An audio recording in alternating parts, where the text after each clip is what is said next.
it is 10:30. Good morning, everyone. Welcome to Lincolnshire Planning and County Council Planning Regulation Committee, Monday 4th of September. I don't think we're too bad for attendance.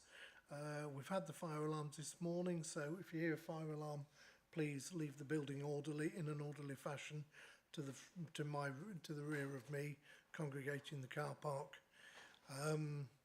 There's water for people should they wish for it at the back of the room, but I think we've got everybody we need in the room, so I will move on to item 1, apologies to replacement members. Thank you, Chairman. We have apologies from Councillor Hall, Councillor Skinner and Councillor Vernon.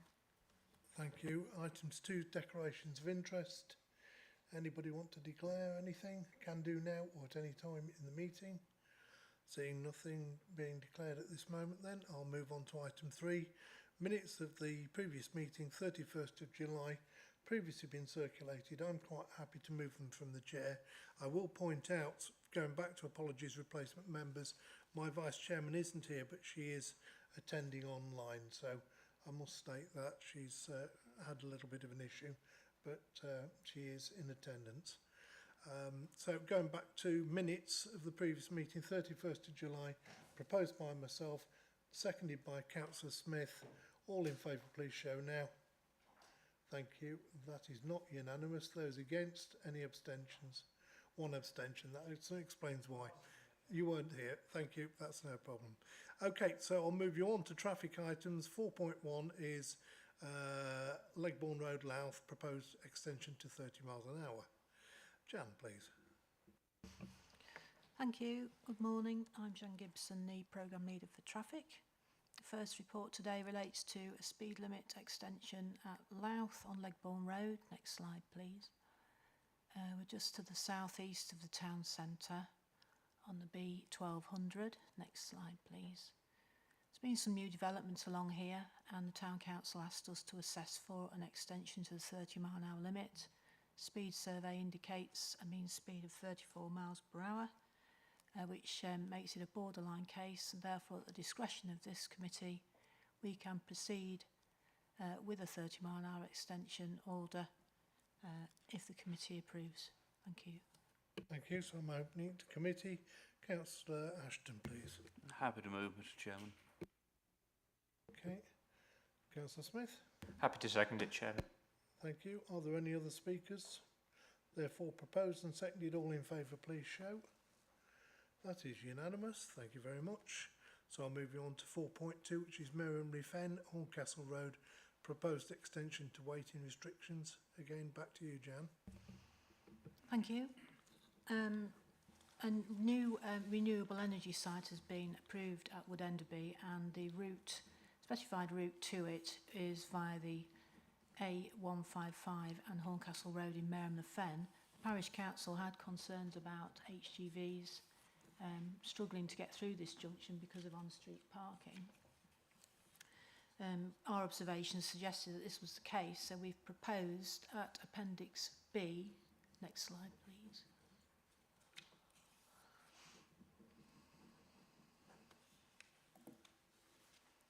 an extension of the existing double yellow lines as shown in blue. We've had a couple of objections, one from a business and one from a resident.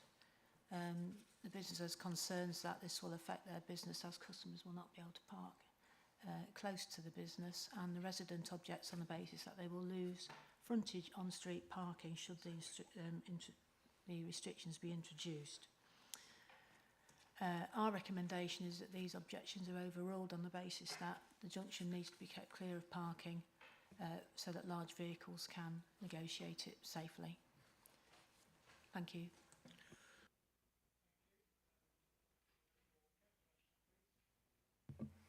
Thank you. This is the neighbouring division to where I represent. Interestingly, I have a very similar challenge in my own division in Hibsey with people parking inconsiderately in the throat of a junction. And I suppose this is simply one of those cases of just needing to formalise what should be common sense to many, many motorists. So I'm very happy to move, Mr. Chairman. Thank you. I know this area quite well too. I've spent quite a bit of time in various places along this road, including the Royal Oak, but not in recent times. But I'm very familiar with the area, so I'm quite happy to second. Would anybody else like to speak to the application? Therefore, proposed and seconded. All in favour, please show. Okay, that is unanimous. Anybody against? No, so that's therefore carried clearly. Moving on to 4.3, this is Sleaford, Grantham Road, King Edward Street and Queen Street. Formalisation of existing and proposed new weighting restrictions. So, Jan, please. Thank you. Next slide, please. So the junction concerned lies with the B1517 Grantham Road, just to the south-west of the town centre. Next slide, please. The local member raised concerns about parking on Grantham Road, disrupting traffic flow and visibility in and out of King Edward Street junction. Sometimes cars double park adjacent to the existing row of parking behind the curb. We considered double yellow lines, but this would remove all that parking too. So we focused restrictions on the junction itself. Investigations indicated that the existing stretch coloured yellow at Appendix B is already covered by a traffic regulation order, but the lines have been missing for some time. So our proposal is to reinstate those. Also, investigations indicated that the double yellow lines in place at the junction with Queen Street are in fact not supported by an order. So our proposal is to introduce an order to formalise those. And we also propose to extend the existing double yellow lines to the east of the junction, because at busy times when right turning traffic queues in the right turn lane, it backs up and the parking here aggravates the flow into town eastbound on Grantham Road. We've had a number of objections from residents affected by these proposals on Grantham Road and the loss of frontage parking to their premises. There's an argument that other junctions don't have this treatment and therefore why should this one? Well, King Edward Street does link to the northern areas of the town and therefore quite a bit of traffic uses it to circumvent the town centre. So our proposals, we believe, are justified and we therefore recommend that the objections are overruled. Thank you. Thank you. So would anybody like to speak to the application at Sleaford? Give you a chance. I know Sleaford reasonably well. I know one or two of the streets in this area. I have no problems with the recommendation, so I'm going to propose them. Would anybody else like to speak? Councillor Mrs Overton. Thank you very much, Chairman. I think the issue of parking on Grantham Road is important because those dwellings are, a lot of them don't have enough parking, and they obviously appreciate having that on-road parking. So is there an option that we are going, what are we expecting those people to do? So just to pick that up, how have you responded to them about what they should be doing with their cars? Thank you. I think our priority is highway safety, so it's not to identify places for people to park. So our view, I'm afraid, is that there is alternative places to park in that area. It just might not be as convenient as outside their houses. But the proposals seek to improve visibility in junctions. There's been 2 reported injury accidents at that junction, so we maintain our proposal. Thank you. Thank you. Thank you very much. I'm very happy to be led on this by the local member for the area who is reported in the papers as having raised the concerns regarding the obstruction of visibility at page 33. So very happy to second or move as necessary, Mr Chairman. Thank you. Well, I've already moved it, so you will be seconding. Okay, so we've had a question. I don't think anybody else on the committee wants to ask anything further. So proposed by myself, seconded by Councillor Ashton. All in favour, please show. Thank you. Anybody against? Any abstentions? Right, 1 abstention, otherwise everybody falls, so that's clearly carried. 4.4 Netlham A46 proposed 40 and 50 mile an hour speed limits. Jan, please.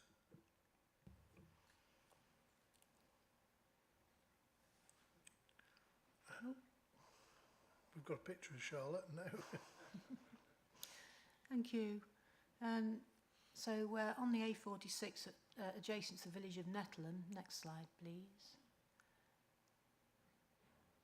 So that lies just to the northeast of Lincoln City. Next slide, please. This stretch is currently unrestricted, so national speed limit applies. The Lincolnshire Road Safety Partnership have been keeping an eye on this, and there's been a consistent number of collisions along this stretch, so they asked us to assess this for a reduction in limit against policy.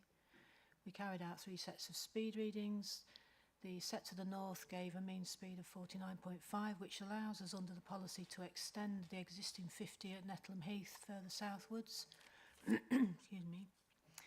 The 2 mean speeds picked up further south in the area set in the section coloured blue are 45 miles per hour. So in order to pursue a 40 mile an hour limit as shown in blue at Appendix B, we will need the approval of this committee because it sits as a borderline case within the policy, and therefore we recommend that the committee agree to this being pursued as a 40 mile an hour limit. Thank you. Now, if ever there was a place in Lincolnshire where speed enforcement shouldn't be an issue, it's probably this location, because to the right-hand side, the middle yellow sticker is the police headquarters for Lincolnshire. So if anybody's doing anything, they should be doing something with this, within the speed limit at that location. I'm quite happy to propose the recommendations. Seconded. Seconded by Councillor Mrs Overton. Would anybody else like to speak to the application? Okay, so proposed by myself, seconded by Councillor Mrs Overton. All in favour, please shout. Thank you. That is a good vote in one direction. Those against, abstentions. 1 abstention. Okay, so that's clearly carried. 4.5 takes us to Pinchbeck various roads. Now this is a variety. Proposed waiting restrictions. Thank you. Last report today. Pinchbeck various roads. Next slide, please. Pinchbeck lies to the north of Spalding. Next slide, please.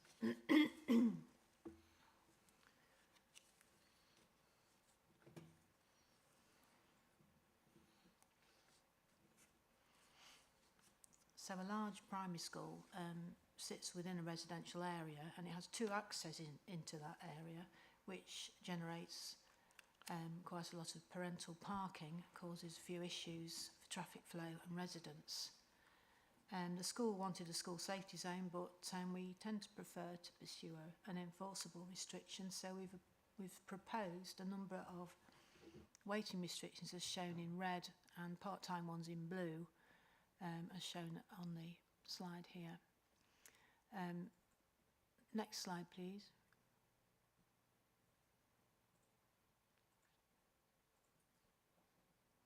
Appendix C indicates a detail at Knight Street, where we're proposing in light blue a bus stand, because buses tend to park in the residential area too, exacerbating the problems there. So this bus stand will allow buses to park only at school, around school start and finish times.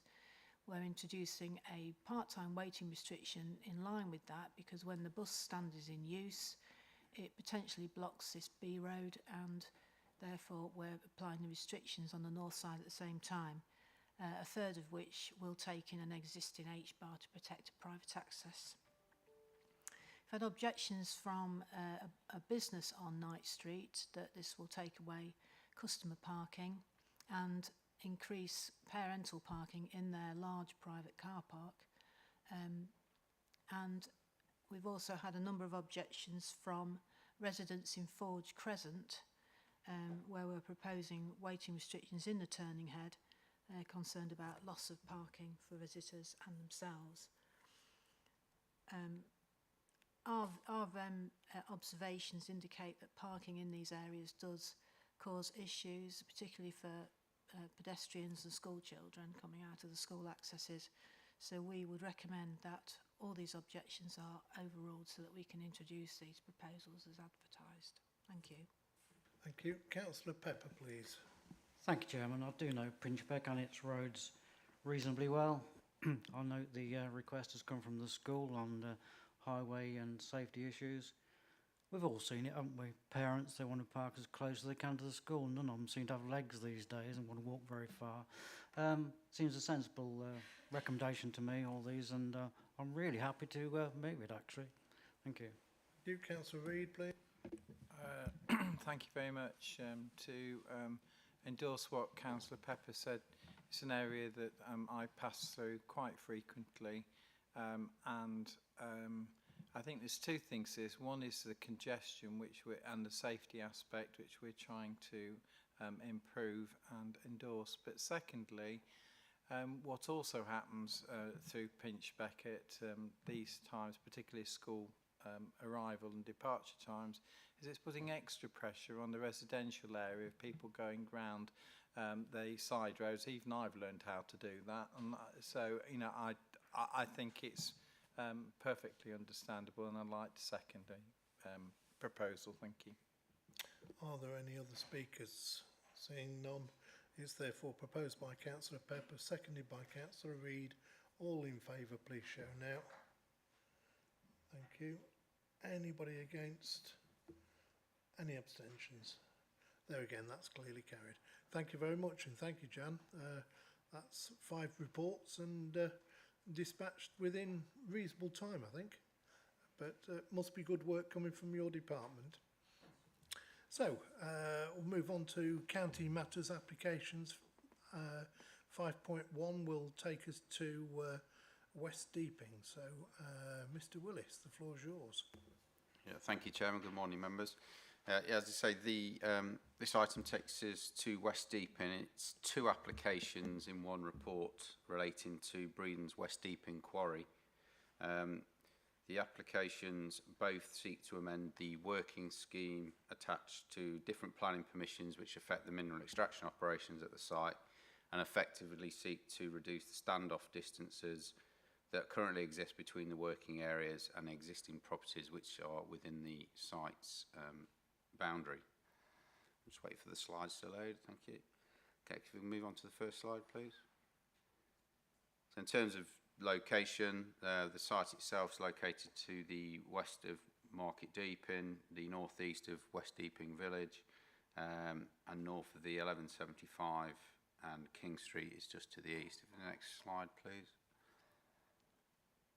This is just a more focused location plan here. So this really shows the main area of the extraction operations. The plant site that serves the Breeden site lies to the west of this of King Street, which you can just see on the slide there, with the quarry itself, extraction, taking place further to the east, separated by an existing operation also of mineral extraction being carried out by Cemex. The applications themselves affect principally the central part of the site, which is highlighted in green. Hopefully you can see that on the screen. And that's the main area of change that's being proposed by this scheme. Can I have the next slide, please? So the application, as I say, is seeking to reduce the standoff distance between the 3 properties that lie within the boundaries of the site, which are known as Rectory Farm, Crown Farm and Lodge Farm. The extraction, the proposals to reduce the standoffs currently from around 100 metres to 25 metres in relation to Rectory Farm and Crown Farm, and to Lodge Farm to around 30 metres. This plan just shows you an indicative identification of the areas of working. You can see in those slides the circular areas are marking the standoffs of the properties currently in the site. Can I have the next slide, please, Rachel? And as the operations would advance, the intention is to allow closer working to those areas. Again, next slide, please. As part of the proposed revisions, this plan is just as this relates to specifically Lodge Farm. The dotted line identifies the current extraction limit boundary, and the proposal is to work within that boundary, the yellow identifies the proposed new limit and the area where additional mitigation would be identified. Can I have the next slide, please? This slide relates to Crown Farm, and similarly you can see the circular area demarked area identifying the extraction limit and proposal to reduce that standoff distance to a closer proximity, again with mitigation identified as straw bales. Next slide, please. And finally, this is Rectory Farm barn, or Rectory Farm, and I'll mention the barn in a moment. But again, you can see similarly here to remove some of the distance to the south, particularly to allow extraction to take place close proximity. In order to, as I say, facilitate that reduction in standoff, the proposal has been reconsidered and revised and looked at in terms of the standards that are required to ensure noise standards in particular are complied with. As part of the proposal, bunds that had previously been identified would be removed and replaced by a 3-metre straw bale barrier, which would move as the extraction operations take place. Those extraction operations would take place in a relatively short period of time, and once completed, the area would be restored in line with the permitted phasing. If we can have the next slide, please, Rachel. Actually, can we skip on next one and the next one again? These are just some photographs to add some context. This is a view looking centrally within the site towards Rectory Farm.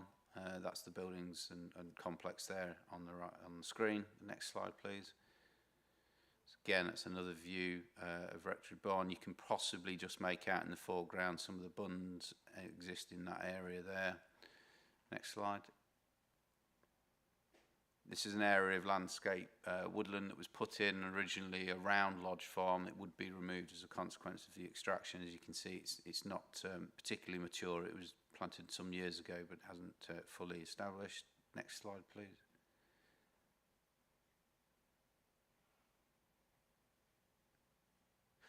This is a view towards, so Lodge Farm is just there in the background. You can see the area has been removed there. That it actually demarks the extraction limit. The reason these works have gone on is to do with the archaeological evaluation work, so no extraction has taken place. But I suppose this photograph, what it does show is the area of proposed extraction that would take place and its proximity. Next slide, please. Again, there's a similar, this is then the corner point, if you like. So you've got in the background there what would be the eastern boundary, and the top half of the photograph, the northern boundary extraction limit to Lodge Farm. And again, these soil stripping works that have been taking place was to facilitate part of the archaeological evaluation works in advance of this proposal. Next slide, I think.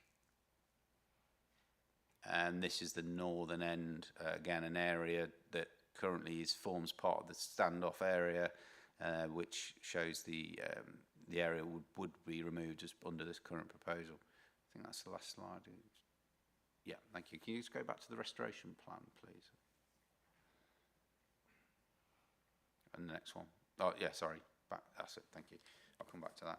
Okay, so in terms of the report itself, as usual, the policy considerations setting out the planning policy context is set out on 66 and 67 of the report. That includes the minerals and waste local plan, as well as the South Kesteven local plan as well. The consultations are set out in detail on pages 68 to 71. I don't propose to go through those in any particular detail. I'm sure members have seen those, other than to say that the main issues that have been raised relate to concerns about the impacts of the development, in particular on Rectory Farm Barn, which is a Grade 2 listed building, but also references to impacts on Molesey Mill, which is a Grade 2 star listed building that sits to the southeast corner of the existing site on the opposite side of the quarry, so not directly affected per se by these proposals, but sits on the outer edges of the site. In terms of the consultation responses received, Historic England have been consulted, given those sensitivities, those designated assets. They've raised no particular concerns with regard to the proposals as they affect Crown Farm, but do raise concerns with regard to the impacts on Rectory Farm Barn and Molesey Mill, in particular about setting impacts or potential setting impacts, and also hydrological impacts as a consequence of dewatering and potential that this may have on the heritage asset, particularly Molesey Mill. South Kesteven District Council's comments are set out on page 74, and again similarly raised some concerns with regard to the impacts on the setting of Rectory Barn, and that they consider those impacts to amount to less than substantial harm that needs to be considered in the balance of the planning balance, and also concerns that there's insufficient information with regard to hydrological impacts, again in reference to Molesey Mill. The County Council's own historic environment team have similarly looked at the proposals, and whilst they've reviewed and taken into account Historic England's comments, have raised no significant concerns. The view is that in the reduction of the standoff around each of the buildings, there was clearly a difference between the impact during the extraction and the quarry, from the operation of the quarry, and then the long-term impacts.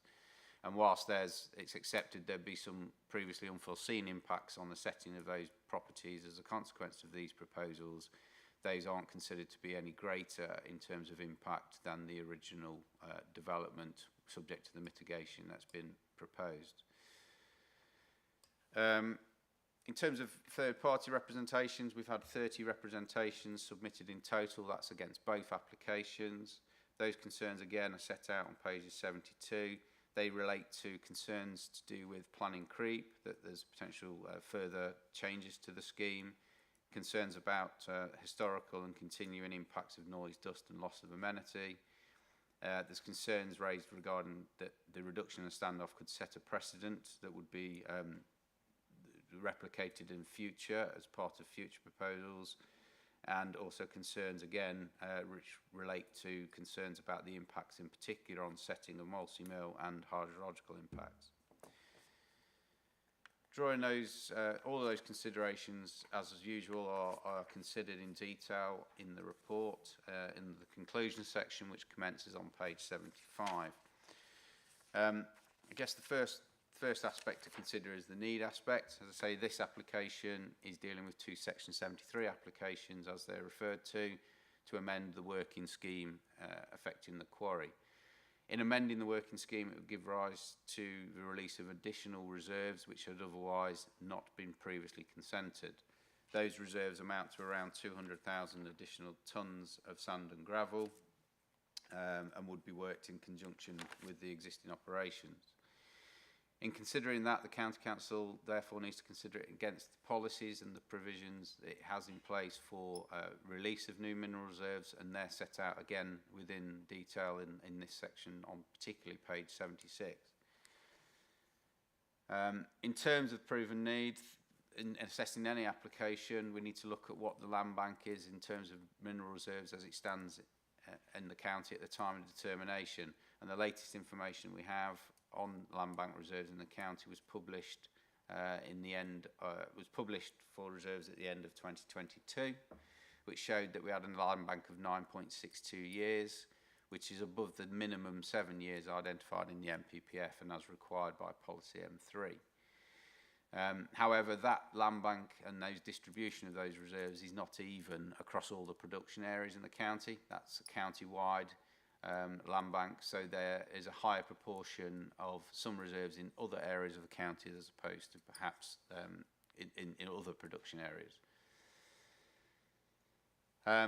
Since 2022, we have issued as an authority or resolved to issue decisions on further applications that the committee will be aware of have recently been considered, including release of reserves from Baston number 2 quarry further to the east, as well as we've resolved to grant planning permission for removal of, again, residual reserves within the Manor Pit site. Those decisions therefore post-date the latest figures we've got on land bank reserves, and together add about 1.28 million tonnes of reserve to the land bank. So whilst this would increase the total reserves available, it also, officers are aware that there's been a continued increase in aggregate sales over the last 12 months, and so during 2022 and 2023 there's likely to have been a reduction in reserves as well as those resolutions to grant additional reserves.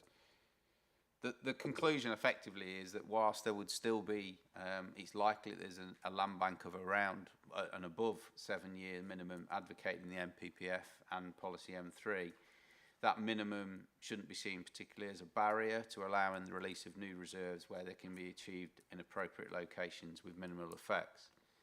And in this context, whilst the additional reserves might not be required to meet an identified shortfall, they are located within the lateral limits of an existing quarry and will be worked in conjunction with the existing operations.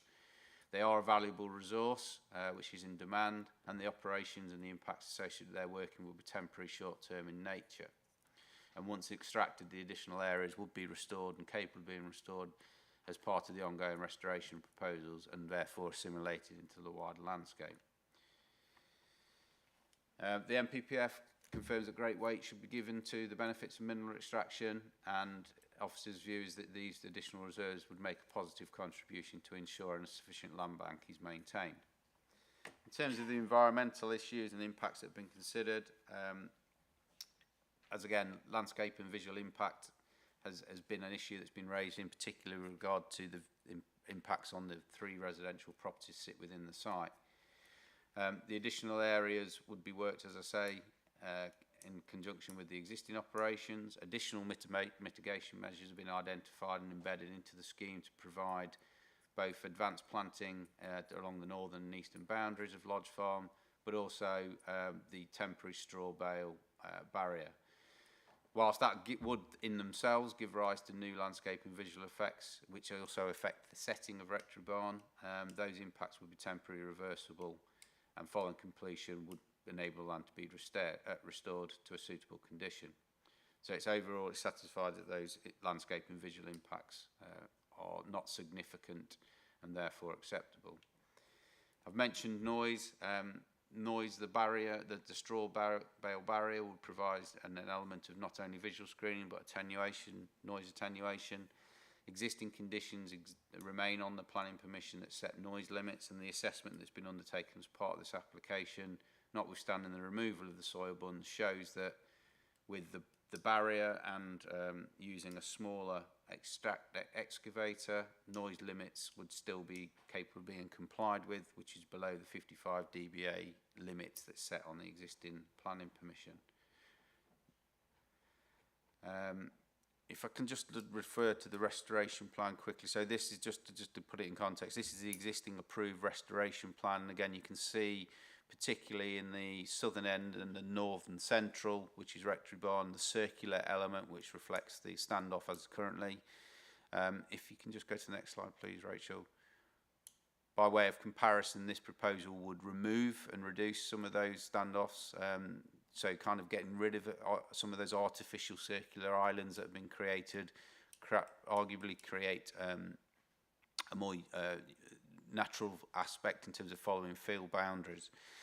Also, just to point out, on Lodge Farm, which is on the western boundary on this plan, sits alongside Cemex's King Street quarry operation and has a similar standoff distance that's been consented for Lodge Farm. So working has been accepted and previously taken place in the similar distance at Cemex's operation as what's proposed at Breeden's proposal here. And again, has been carried out successfully, and that area is now undergoing restoration. So I guess the main issue really to be focused on is about the impacts on cultural heritage, in particular the designated listed assets, which I've mentioned as Rectory Farm, Barn and Molesey Mill. They're set out, though that summarised position is set out on page 83. And effectively, as you say, that as we've said, the concerns have been noted that's been raised by Historic England and South Kesteven District Council about the impacts on those particular designated assets. However, having given consideration to those comments, whilst officers agree and accept that reducing the standoffs has the potential to give rise to additional harm, and there's difference of views between the applicant, the consultees, and to the extent of what the harm is. It's a matter of judgment. And on balance, it's our officers' view that the harm to setting of Rectory Barn would match the less substantial harm. Whilst that does afford great weight, those impacts are temporary and reversible. And then taking into account the benefits of the mineral extraction insofar as maintaining a sufficient land bank, ensuring an unnecessary sterilisation of an important resource, those impacts are considered to be balanced out, so resulting therefore in only a moderate amount of weight should be given to that harm. In terms of other issues, the concerns have been raised about dewatering conditions. Again, no changes to the existing working proposals which involve dewatering are proposed. The assessment has proposed no changes to the method of working. Those methods of working have previously been identified and assessed as acceptable. The Environment Agency have raised no concerns or objections to those proposals, and conditions would remain in place and enforced that require and provide those protections regarding groundwater monitoring schemes to come in for approval. So if granted, that same condition would exist and remain in place. So overall, it's considered that the reduction of the standoff is acceptable, that the objections and concerns are noticed, and there would be, are noted, should I say, and that whilst there is some of those inevitable impacts, that the impacts are largely resolvable and addressable through the mitigation measures and through the continuation of the conditions that have been imposed and will continue to remain in force on any updated planning permission. So the recommendation is split into two parts, one relating to each particular application. Part A is in relation to application S23-102, that planning permission be granted subject to the conditions set out in Appendix B. And the second is that relates to application S23-103, which recommends that planning permission be granted subject to the conditions in Appendix C. Thanks, Chairman. Well, that was very concise and a lot said. Thank you for that introduction. Yes, as it's been alluded to, there are two recommendations. So what we'll do is vote on the two separately. Because of that, we're going to have one debate because it's across obviously the entire site. I have, I believe, 3 speakers registered, and Rachel will correct me if I get the names wrong. I believe I've got Wendy Fuller as an objector. Sorry, Graham Fuller. Glenn Fuller. There we go. You see, I told you I'd get it wrong.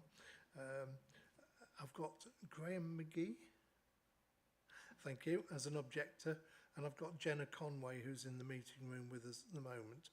So we're going to take those speakers and we're going to allow them all 3 minutes each because there are 2 applications.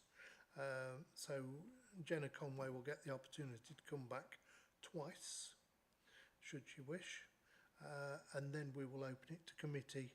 Once we get to the end of committee, we'll take 2 separate votes, one for recommendation A and one for recommendation B. So, first speaker will be, I don't know who's going first, so we'll have one of the objectors, either Glenn or Graham. So I don't know if anybody's chosen which way they're going to speak.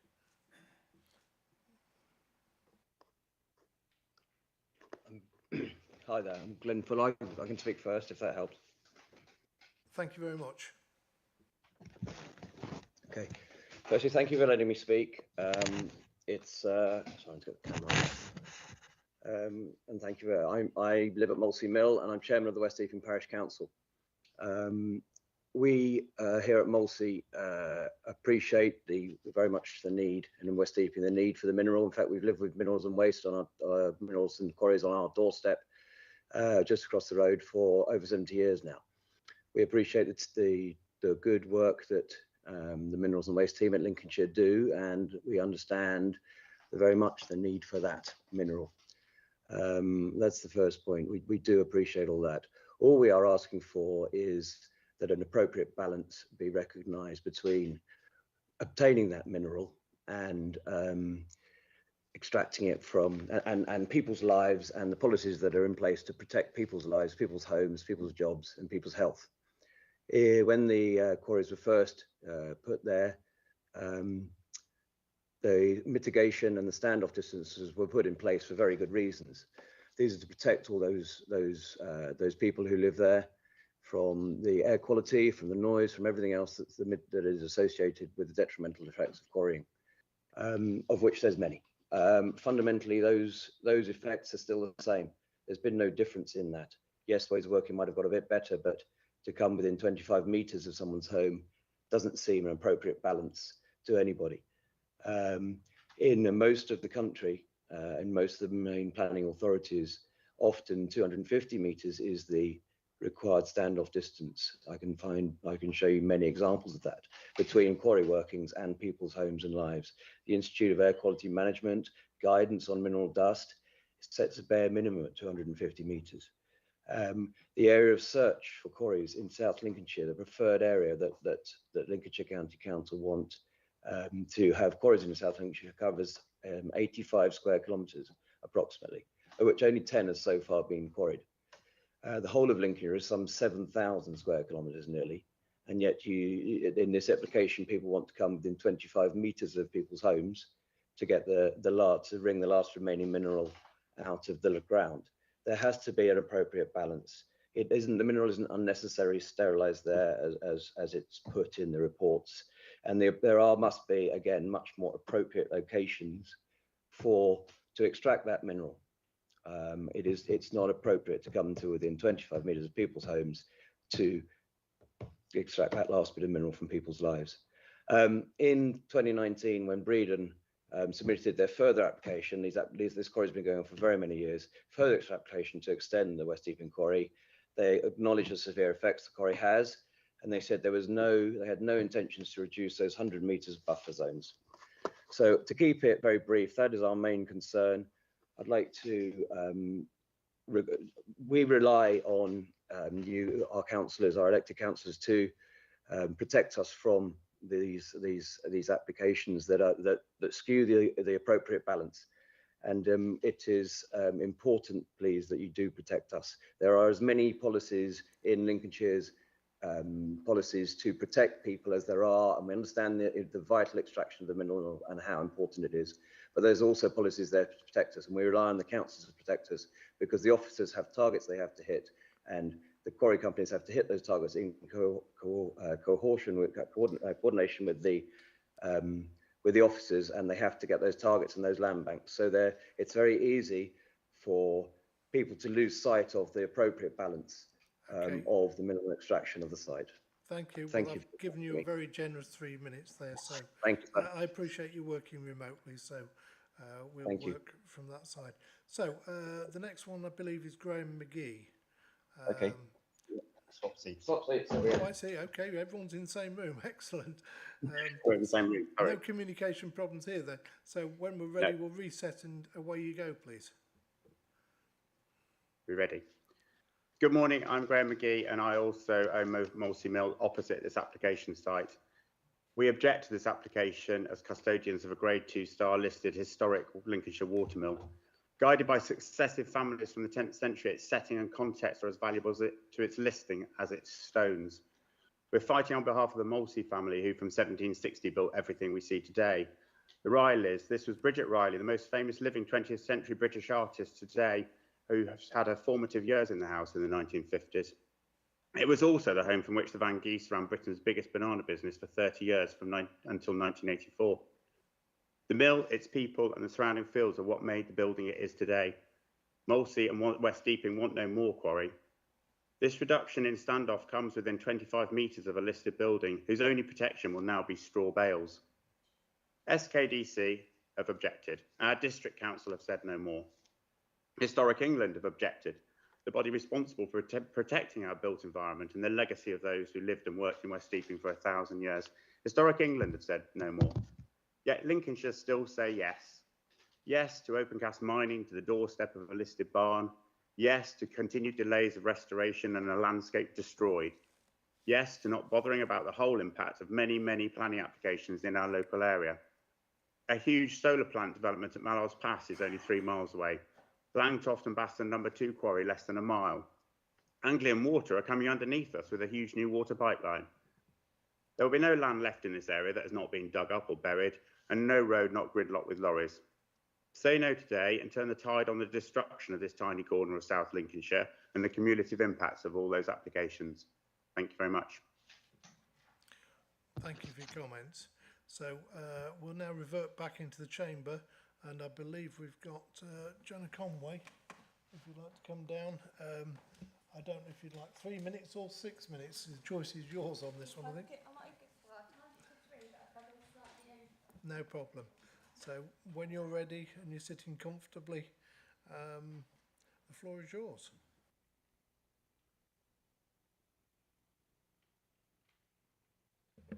Thank you. Good morning, everybody.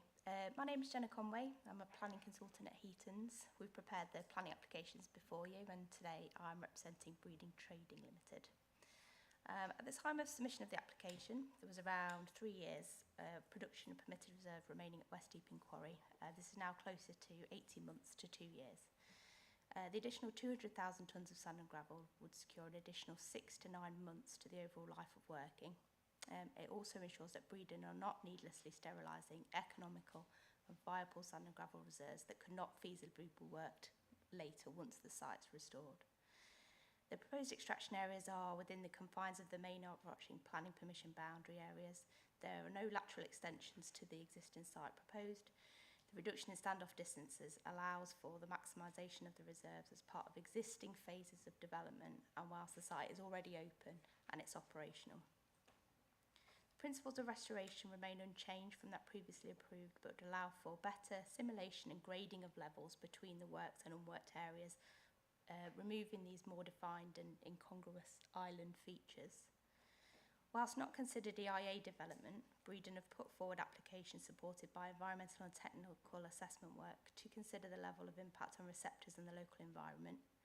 As per the adjacent CEMEX development, the distances are based on technical and environmental assessment work to manage and mitigate potential environmental effects. Now, whilst West Deeping Parish Council have not raised specific objections to the applications before you, I have seen the comments on the application from the Parish Council and residents, and I thought it helpful to clarify and reassure them on a number of points. It's proposed that the mineral be extracted at the same rates as present sand and gravel extraction. It's transported via the conveyor system to the existing plant sites located off King Street. The proposals do not generate additional traffic movements nor alter the current routing agreements secured by the Section 106 agreement. The site is subject to an agreed written scheme of investigation to ensure stringent assessment of buried archaeological features. Additional and previously undisturbed areas of land have been incorporated with the scheme and will be subject to the same level of assessment to ensure that fines are recorded. During operations, it is proposed to use straw bales to minimise any potential for noise impact. This would have a very short-term and temporary impact upon the setting of a listed building. We agree with the findings of the council officers that in the context of the building sited within the middle of existing active working areas, the proximity of more modern outbuildings on land closer to working areas and the benefit to the local landscape upon restoration is not considered that these impacts are significant long-term. Just to clarify as well that the existing permission boundaries, no working is to come closer to Molsey Mill. That's entirely separate. The site is subject to existing noise limits, with the use of the straw bales can still be maintained. The site has a dust management plan in place to control dust arisings as a result of working. The application does not impact upon the existing water management controls on the site, nor result in a need to vary the overall strategy. There is no evidence to suggest the development would impact upon existing water levels. The site is subject to a requirement for groundwater monitoring to give certainty, and this is still recommended as a planning condition, which is supported by Breedon. We support the recommendation for approval of these planning applications and respectfully ask the committee to grant planning permission subject to the appropriate conditions. I'm happy to answer any questions that members have. Thank you. It would go without remiss to say, are there any questions of any of the speakers? So I can see hands going up. First of all, Councillor Mrs Overton.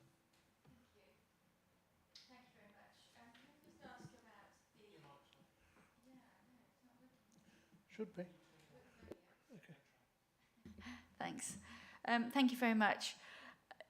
A couple of things. One is about the timing. It's been said that the use of that area of quarry would be temporary. What period of time are you expecting permission for? I'm not sure when it would expire. What timescale are you thinking on? And on the noise, can you explain something about the extraction? Because I'm really surprised that that distance makes little difference to the sound once you've got the straw bales in place. Can you say a bit more about how you are dampening the sound and whether you could do... Yeah, no, that's okay. Thank you.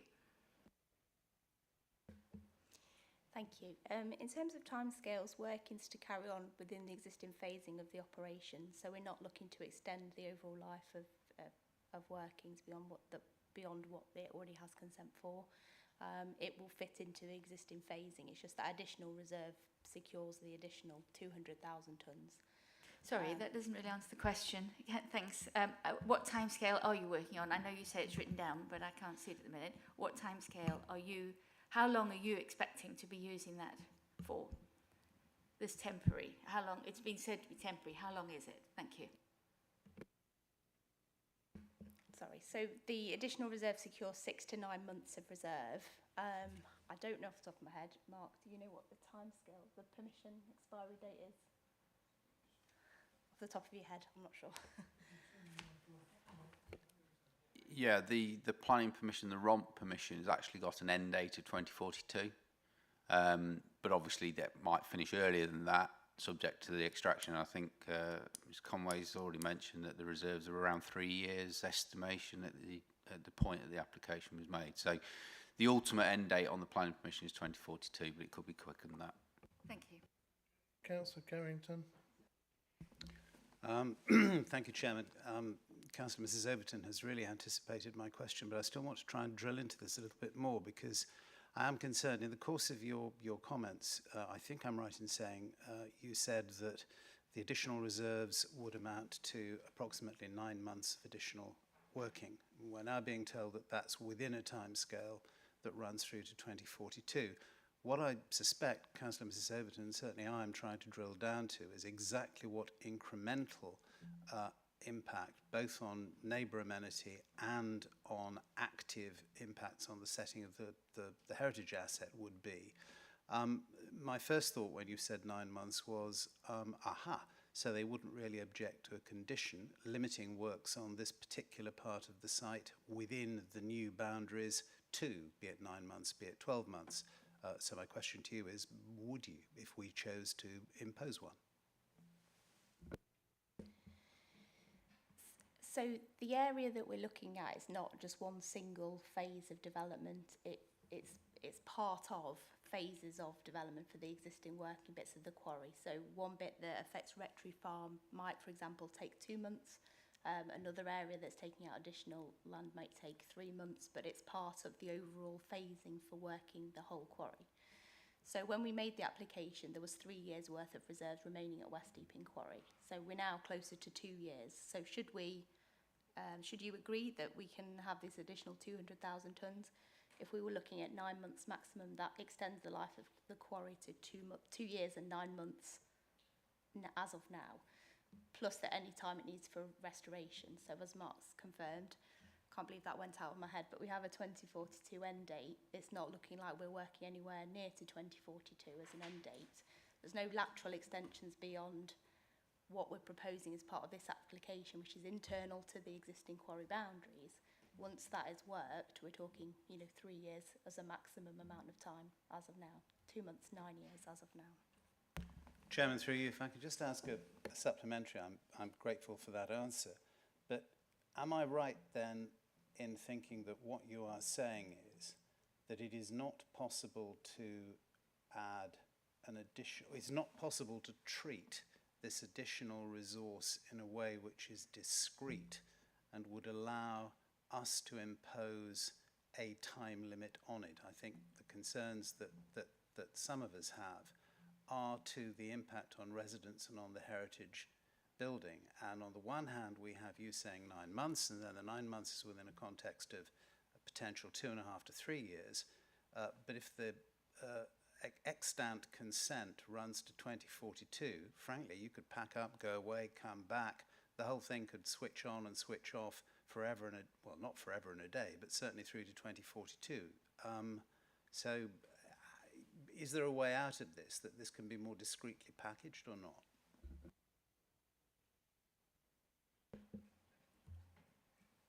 I think the timescales is adding a confusion that I didn't intend to really, but it's because the is one of Mark's drawings one of the or the phasing drawing.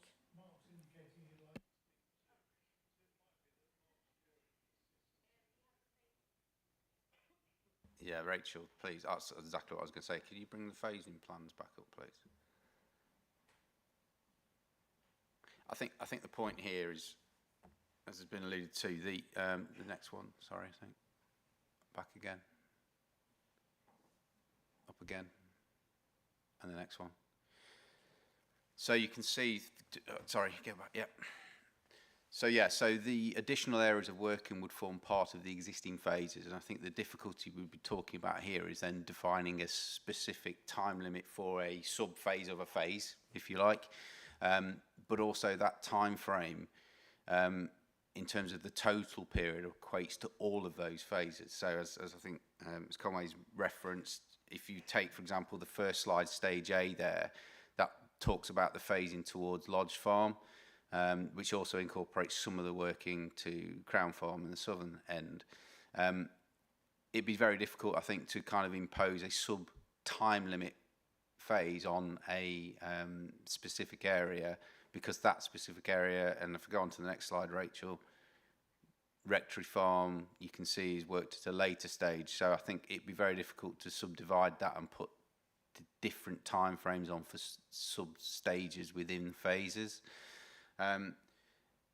So, as I say, I think the expectation would be that as that phase advances in its normal course, that it would just extend a little bit longer, that mineral would be extracted, or that phase would extend its life for a temporary period for however much mineral is in that phase. But given each area is different, the total time is for all of those phases or additional areas to be worked, not any one particular. I don't know if that helps or not. It does help. It helps colossally because all the phases won't be worked at the same time.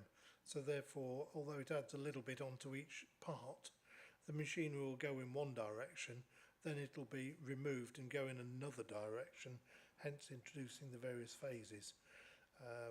So I understand it completely where you're coming from. Councillor Ashley Morris.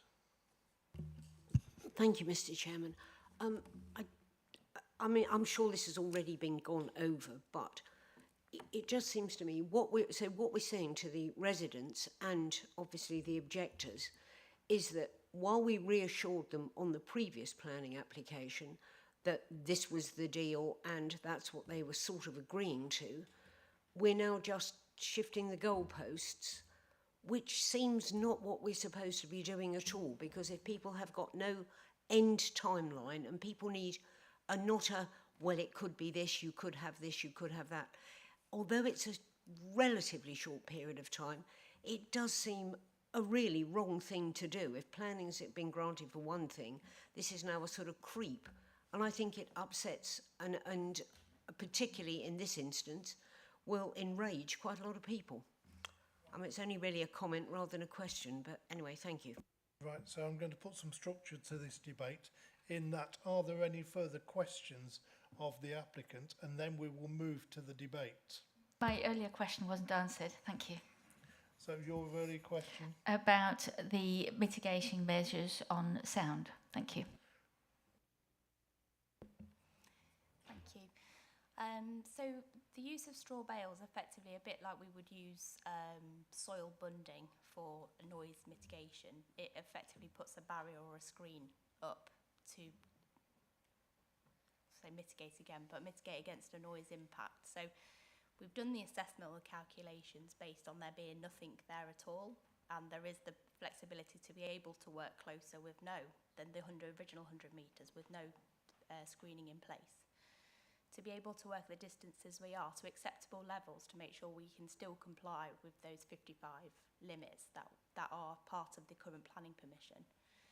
We're proposing to use smaller plant, which is quieter plant, and also the use of these temporary screening bunds in the form of straw bales. Thank you. Is that the straw bales, how long will they last? If this is going to be dug till 2042 and you've just got straw bales there, the ones in our fields don't last very long. Thank you. They are only in place for the need that they're needed for that phase of the development. So whilst they're required for screening of that particular receptor, they're not proposed to be there long term. Once that area has been worked, the straw bales will be removed. Okay, right, so I'm now going to call an end to the questions. I don't think there's any further questions coming forward, so if Ms Conway, you'd like to withdraw to the rear of the room, and then I will open the main debate. Should there be any further comments or questions going backwards and forwards, because we've been very flexible there. Mr Willis has been assisting admirably.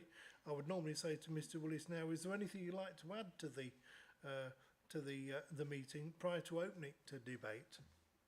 I think you might have said it already, but so we'll go from there. So I'll go back to committee then and now say, well, you've heard the evidence on both sides. You've asked various questions. We'll go from there. So Councillor Mrs Overton. Thank you. Thank you very much for this. I can see that there is gold in them. There are hills, if you like. There's something under the ground that people want. It's over and above what we've already got in the plan. It's not in the plan currently. It's not what people were expecting, as was said earlier. The issue for me rather is the timescale that this we don't know.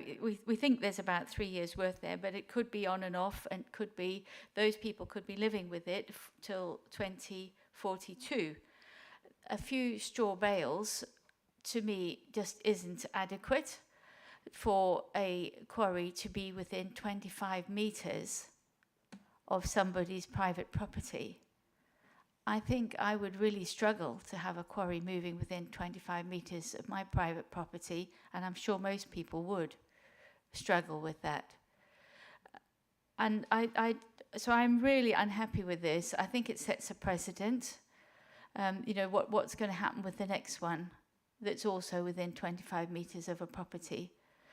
Are they really going to be able to just put up a few straw bales as a temporary inhibition of sound? I think it's just going too far. I think it's too difficult, too much, and we should stick to the original permission. Thank you. Any comments, Mr Willis? Yeah, thank you, Chairman. Yeah, I mean, in terms of the reduction of standoff distance, as I say, the assessment has looked at the impacts of reducing that distance. There is no defined specific limit that has to exist. It has to be defined by evidence that there's a demonstrable harm. And in terms of noise, as has been debated, there's an existing noise condition that sets the maximum noise level for operations of 55 decibels at those properties.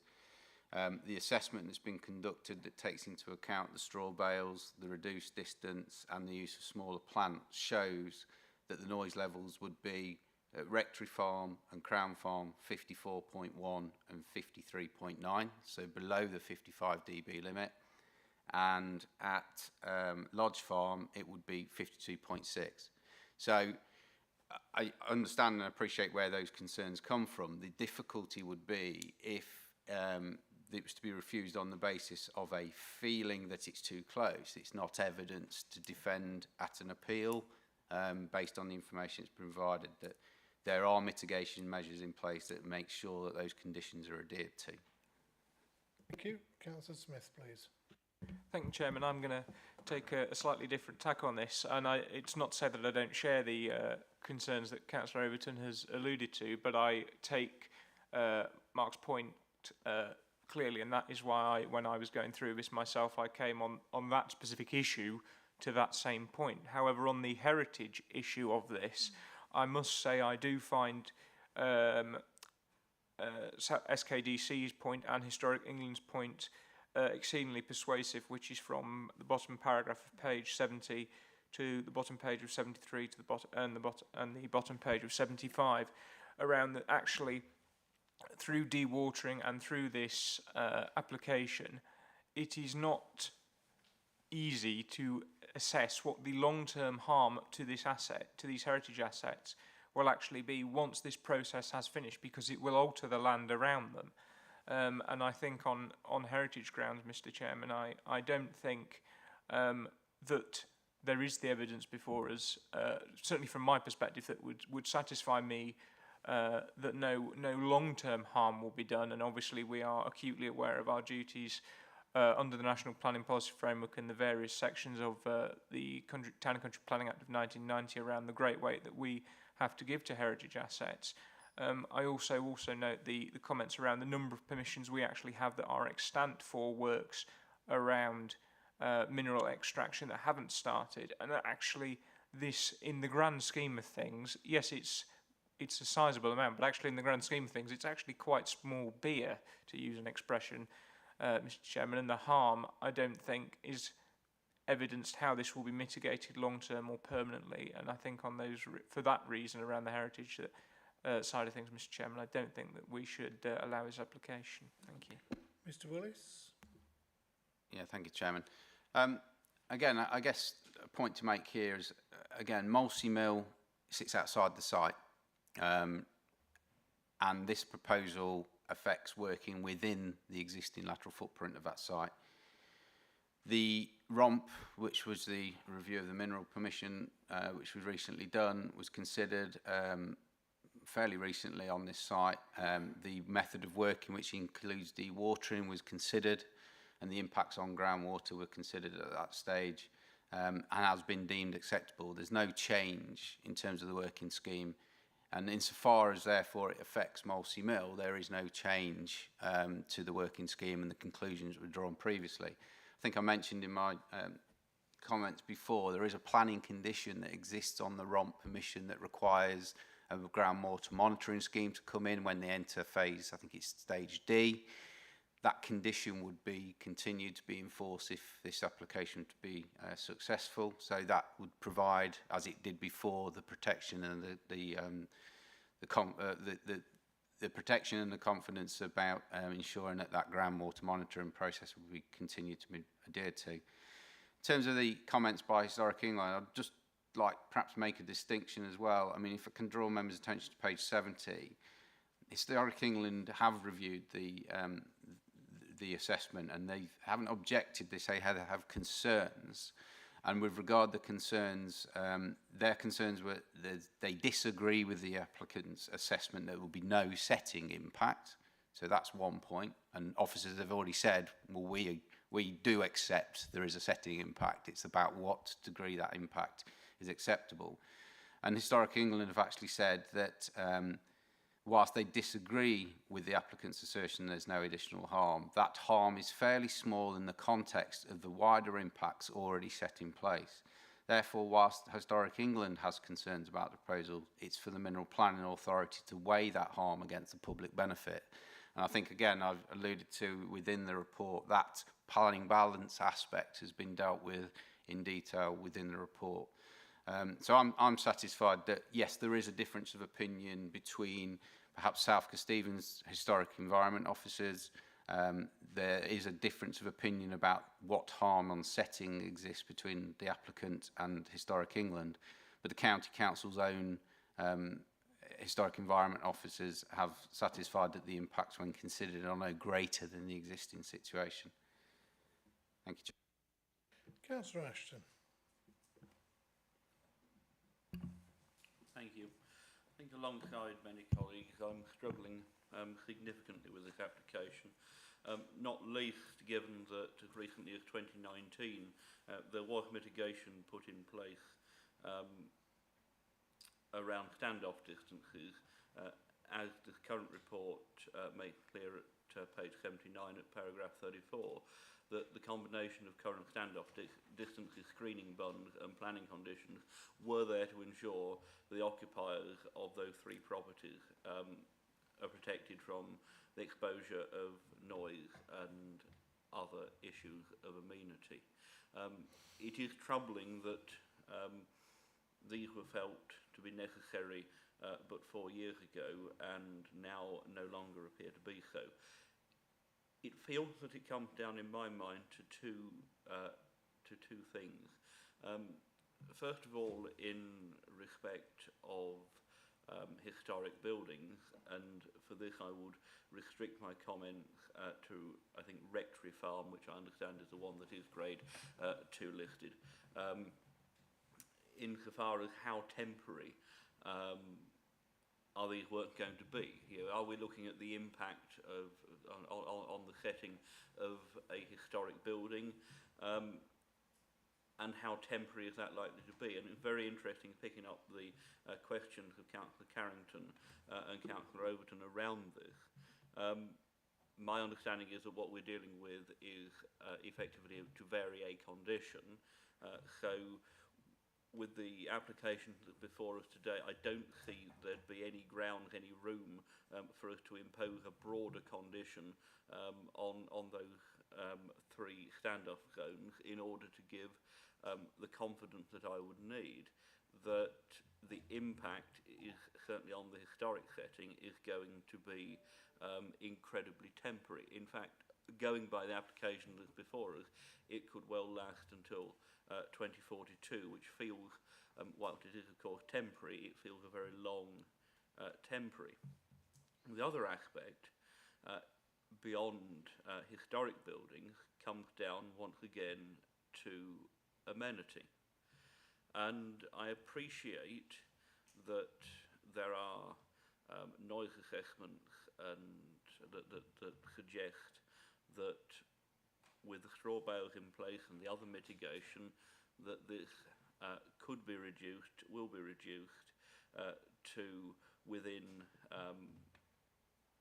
the limits set out in national policy or national planning guidance. But it comes down to my mind that a quarry situated 25 metres away, which is about where my car is parked from where I'm sitting, seems incredibly close in order to give confidence that the occupiers of Lodge Farm, Rectory Farm and Crown Farm will be protected from noise, from dust, from all of the activities that come with sand and gravel extraction. You know, it's not DIY we're talking about here. And again, if we take into consideration some of those mitigation measures, 3 metres of straw bales, again, if you're looking at the setting of a building, the visual amenity that goes with living there, if this was something that was going to be there for a matter of months, for a couple of years at most, and we had that I had that absolute guarantee that this was just how long it was going to be, I could perhaps see my way to supporting it on the grounds that this is temporary. But if there is the prospect of these measures being put in place and having to remain in place for the duration of the extant permission, I cannot, in my mind, rationalise how that can be acceptable in a subjective sense with the amenity of the people that have to live in those properties in the middle of this site. And I appreciate that we are asked to weigh this with the planning balance and the importance of the mineral material that would otherwise be left in the ground. But my understanding of planning is that permission should only be granted for activities for development where it does not cause unacceptable harm. And I cannot in any which way I look at this rationalise how bringing a quarry to within 25 metres of a property can be acceptable or will not cause harm. Obviously I remain open to being convinced to the contrary, but that's where I'm going, Mr. Chairman. Thank you. Any comments from Mr. Willis? Yeah, just a couple really. In terms of the setting issue and particularly Rectory Barn, just to clarify and make the distinction really, soil bunds are already a feature as the working scheme, and they in themselves would be of a similar height. So they in themselves would be a feature that would act and affect the setting. This is, yes, a change, and it would bring the straw bales closer to that for a period, albeit they would be removed. So actually, there's a similar physical presence, if you like, of a barrier within the setting aspect of Rectory Barn. In terms of the noise aspect, again, just to clarify, the Environmental Health Officer at South Kesteven District Council has reviewed the application, has raised no objection to the noise assessment that's been conducted. So there's no suggestion there that they disagree with the assessment and the ability to adhere to those noise levels. And again, I've mentioned earlier that Lodge Farm, which sits on the western boundary, effectively immediately adjoins Cemex's King Street operation, which has been exposed to extraction and working of a similar distance without any detriment or harm. And the authority has approved those works as part of its scheme before, on the basis that it was demonstrable that there was no unacceptable harm. And I think, again, I go back to that point, the condition, the policy, as you say, quite rightly says it will be refused, proposal will be accepted where there's no unacceptable harm. It's demonstrating that, and in particularly with regard to noise, the information that's been presented demonstrates with the conditions, whilst reducing the standoff is a difference, that is deliverable and mitigatable through the method of working and the mitigation that's been embedded within the scheme. So if we was to refuse it on that grounds, then it'd be a difficult case perhaps to argue at an appeal. Thank you for those comments. I'm going to go to Councillor Carrington next, please. Thank you very much, Chairman. I'm not going to go over any of the items that we've already discussed in some detail. I'm just going to try and draw a thread or two together. I'm sensing around the chamber a considerable level of discomfort with the application before us. I'm also slightly nervous, and I will listen carefully to any further comments from colleagues, about the planning grounds for refusal on technical planning terms. However, the concerns about the impact on the heritage assets and the concerns about neighbour amenity, I think, are very important. And I take Mr. Willis's point about noise, but as we've heard from other colleagues, there's also the issue of vibration, there's the issue of dust, and there is the issue that 25 metres wouldn't barely take me to the other side of this chamber. It is, of course, our duty to decide difficult planning applications, Chairman, and it is our duty as a planning authority to do so in a timely manner. But I just wonder whether it would be appropriate for us to at least consider deferring on two grounds. One, so that members can actually see the site. I hate to suggest getting in a bus and going and looking, but I think in this particular case, it could be argued that it is sufficiently unusual that there would be benefits in so doing. And secondly, to give the applicant the opportunity, notwithstanding the expert reports which are summarised in the committee report before us, to give the applicant the opportunity to look again at the justification for heritage impact and anything additional which may be done, and what additional measures or explanation of existing measures may be provided to reassure the committee in terms of neighbour impacts. Thank you, Chairman. So I extract from that you're proposing a site visit. I'm proposing we consider it, Chairman. I didn't wish to go as strongly as proposing it, but bluntly, yeah, I think that might be helpful. Because what I don't want the committee to do is feel that it has to take a decision before it has every necessary bit of evidence before it, including the evidence of its own eyes. Okay, you're proposing a site visit. I will second that.